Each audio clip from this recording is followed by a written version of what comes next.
पुराणों में वर्णित है कि एक समय देवताओं के बीच यह चर्चा छिड़ गई कि त्रिदेवों ब्रह्मा, विष्णु और महेश में सबसे श्रेष्ठ कौन है। इस पर कई मतभेद हुए और अंत में सभी देवताओं और आशियों ने वेदों से मार्गदर्शन प्राप्त करने का निर्णय लिया। वेदों ने एक स्वर में भगवान शिव को ही परम सत्य और सर्वोच्च बताया, जिनके भीतर यह संपूर्ण चराचर जगत समाया हुआ है। भगवान विष्णु ने वेदों के इस निर्णय को सहर्ष स्वीकार कर लिया, किंतु सृष्टि के रचयिता ब्रह्मा जी इस बात से सहमत नहीं हुए।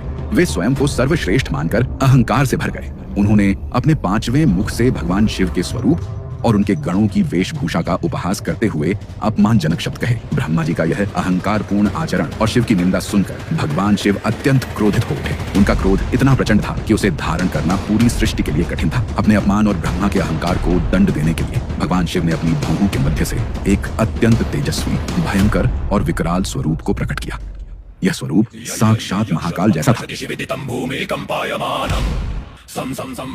शिव ने अपने इस अंश को काल नाम दिया, जिसका अर्थ है मृत्यु या समय का राजा। यही उग्र और तेजस्वी स्वरूप काल भैरव कहलाया। भगवान शिव ने काल भैरव को आदेश दिया कि वे ब्रह्मा के उस मुख को दंडित करें जिसने अहंकार में भरकर उनका अपमान किया है। भगवान शिव की आज्ञा पाते ही काल भैरव ने तनिक भी विलंब नहीं किया। उन्होंने ब्रह्मा जी के उस पांचवें मुख को धड़ से अलग कर दिया जिसने शिव की निंदा की थी। काल भैरव के इस कृत्य से ब्रह्मा जी का अहंकार तो नष्ट हो गया और वे 5 मुखों से 4 मुखों वाले हो गए, परंतु एक देवता का शीश काटने के कारण काल भैरव पर तुरंत ब्रह्म हत्या का घोर पाप लग गया। ब्रह्मा का कटा हुआ शीश काल भैरव के हाथ से चिपक गया और ब्रह्म हत्या की शक्ति एक भयानक स्त्री के रूप में उनके पीछे पीछे चलने लगी, जिससे उन्हें घोर कष्ट होने लगा।